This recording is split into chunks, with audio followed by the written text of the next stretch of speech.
Quickly, when I'm doing pre-marriage counseling, I talk to them about abortifacient forms of birth control being out for a Christian.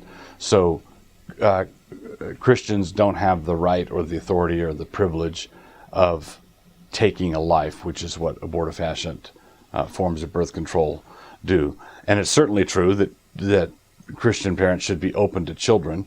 They ought not to strive for an artificial sterility. But there's a difference between, what do you mean open to children? So for example, whether you're open to children is a different question than the lawfulness of birth control.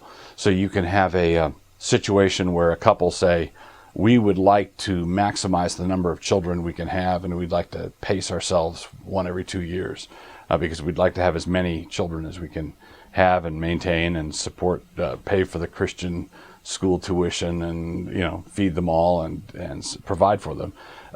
So let's say they're using birth control to help pace themselves, but are they open to children? Well, yeah, they're open to children. So openness to children doesn't mean that you have to be open to children willy-nilly,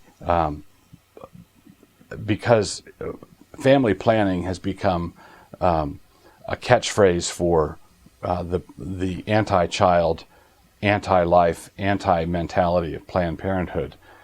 Christians ought not to overreact. There's a way of being open to children that doesn't make birth control the issue.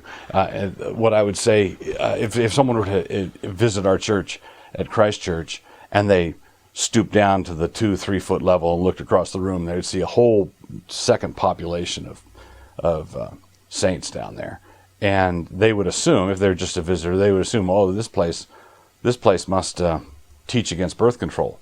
No, we don't teach against birth control at all. What we do is we teach the biblical view of children and family, and openness to kids. Children are a blessing, but they're not an automatic blessing. Samuel would not have been more greatly blessed if he had 5 sons who took bribes instead of 2.